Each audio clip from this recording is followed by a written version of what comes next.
Nimena official muri gahunda y'amakuru agezweho tugiye guhera mu ntara y'amajyepfo ni mu karere ka Muhanga aho imodoka yagonze ipoto itwaye abatashye bukwi Rubavu hakomereka 11.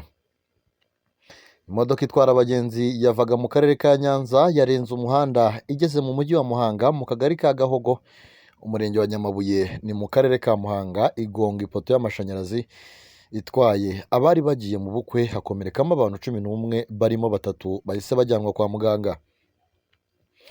Abari muri iyo modoka bavuga ko bishoboka ko umushoferi wari ubatwaye yatwawe n'ibitotsi bikarangira ataye umuhanda akagonga ipoto y'amashanyarazi iteye ku nkombe z'umuhanda. Umwe muri abo bagenzi utakomeretse yabwiye Imvaho Nshya ko imodoka yatangiye kugenda nabi barimo kuzamuka umuhanda wa Kabgayi kandi ngo babonaga umushoferi ameze nk'uri gusinzira.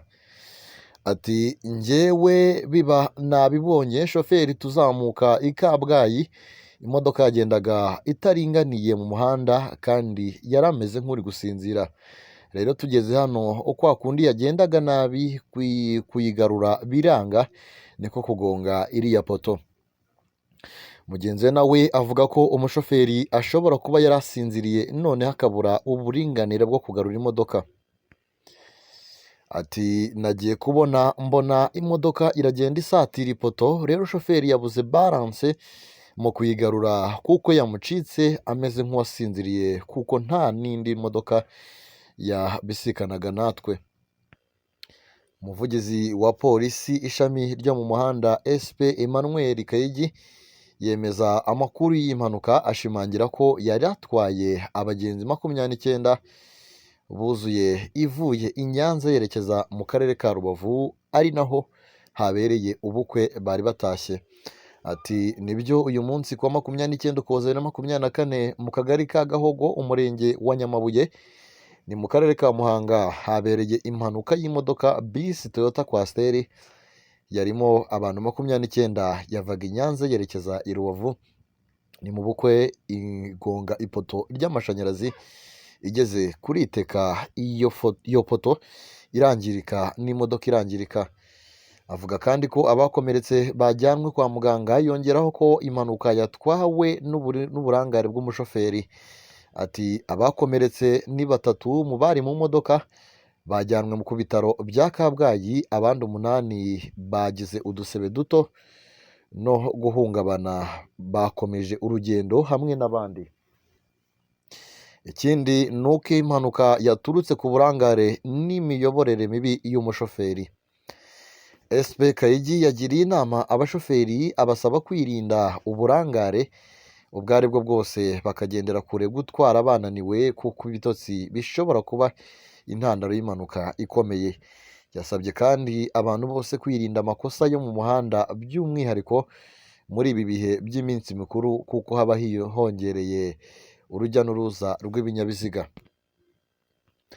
Reka dukomereze kuri ino nkuru igira iti ni inkuru igira iti Huye umusore yapfiriye mu bwiherero agiye gukuramo urukweto. Mu gitondo cyo kuri uyu wa gatandatu tariki ya 28 Ukuboza 2024 humvikanye inkuru ibabaje y'urupfu rw'umusore wapfiriye mu bwiherero ubwo yafashaga umwana muto gukura urukweto rwe rwaguyemo nyuma yo kurakarirwa na nyina. Ni mu mudugudu wa Kabeza akagari ka Rango B umurenge wa Tumba mu karere ka Huye ni mu ntara y'amajyepfo aho umusore witwa Ndayisenga Jean Claude y'imyaka 23 bivuga ko avuka mu karere ka Gisagara yamanutse ku bushake bwe mu musarane wa metero 15 akurikiyemo urukweto rw'umwana. Biravuga ko intandaro yo kwinjira mu musarane ari uburakari uyu musore yabonye nyina w'umwana wataye urukweto yari afite bituma amanuka mu musarane nk'ubutabazi bwo gutuma umwana batamukubita.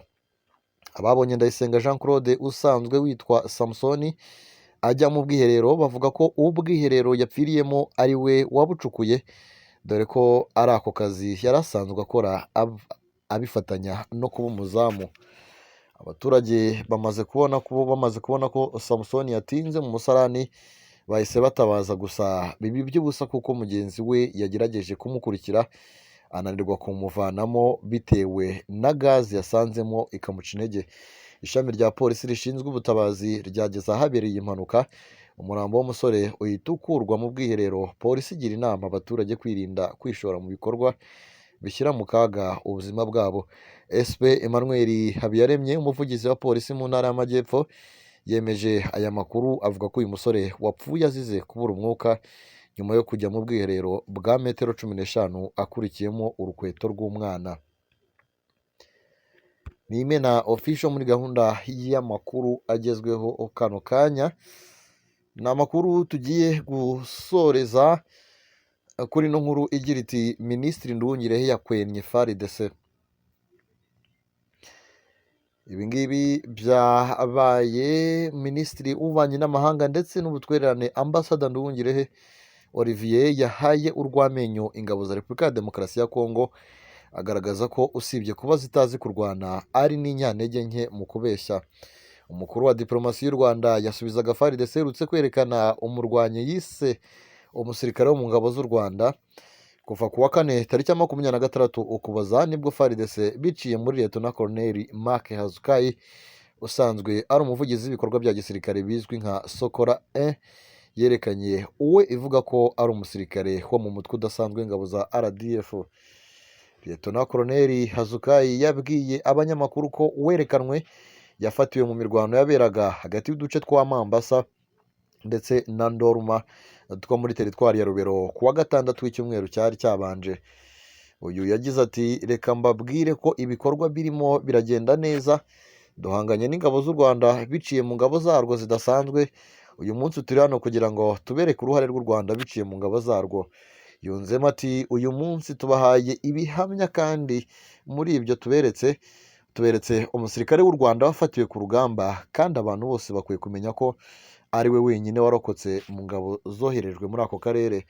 Uwo FARDC yise umusirikare wa RDF mu mashusho yashyizwe hanze ahatwa ibibazo yumvikanye avuga ko yitwa Kizimana Iradukunda Jean de Dieu, wavukiye mu Rwanda kuwa 22 Gashyantare umwaka wa 2002 ahitwa Ngororero, groupement ya Murenge ho muri teritwari ya Kizabi. Ubuyobozi bw'ingabo z'u Rwanda buherutse kwitandukanya n'uriya wiyitiriye ndetse bunabeshyuza FARDC. Minisitiri Olivier Nduhungirehe binyujije ku rubuga rwe rwa X nawe yagerageje ko yanyomoje ko FARDC yabeshye, agaragaza ko usibye kuba itazi kurwana no kwiza ibinyoma ntabyo bazi. Yagize ati mu bigaragara FARDC hejuru yo kuba ibigwari mu bikorwa inaciriritse mu icengezamatwara ry'amakuru y'ibinyoma. Igisirikare cya Kongo noneho cyatweretse uwitwa ko ari umusirikare w'u Rwanda wo mu ngabo z'u Rwanda RDF, utazi umutwe abarizwamo cyangwa umuyobozi we, yemwe utanazi nimero imuranga mu ngabo z'u Rwanda. Nduhungirehe asa n'ukwena FARDC. Yakomeje agira ati ariko nta kigeze gitakara kuko uyu musirikare Hakizimana Iradukunda Jean de Dieu aza agace akomokamo rwose yatwemereye ko akomoka mu ntara y'Uburengerazuba mu gace ka Ngororero, groupement ya Murenge ndetse na teritwari ya Kazabi. Yavuze ko ikibazo ari uko uduce tw'ubuyobozi twose uwiyise ko ari umusirikare w'u Rwanda yagaragaje nk'utwo akomokamo tuba muri Repubulika ya Demokarasi ya Kongo. Nduhungire yunzemo ati ikindi gushimangira ko FARDC yabeshye ariko ko buri munyarwanda wese azi ko igihugu cyacu kigabanyijwemo intara, uturere, imirenge, utugari ndetse n'imidugudu. Yavuze ko nubwo Ngororero Hakizimana yavuze yaba ibaho mu mirenge 13 igize aka karere, nta witwa Murenge cyangwa Kazabi ubaho. U Rwanda ruvuga ko atari ubwa mbere FARDC ihimba ibinyoma nka kiriya, kuko no kuwa 16 Gashyantare Lt Colonel Guillaume Njike Kayiko uyivugira mu ntara ya Kivu y'Amajyaruguru yerekanye uwitwa Ndayambaje nawe wiswe umusirikare wa RDF. Uwo yavugaga ko akomoka ahitwa Ikayonza ndetse akaba yari yambaye impuzankano nshyashya. Nduhungire avuga ko igitangaje ari uko Colonel Njike yibagiwe ko mu minsi yari yatambutse yaherukaga kwerekana uwo muntu yambaye imyambaro isa nabi cyane ndetse anambaye ibirenge bigaragara ko bitigeze inkweto ya gisirikare. Aha ngaha dusoreje amakuru twari twabateguriye, mukomeze mugire ibihe byiza cyane byuzuyemo umunezero. Bayi bayi.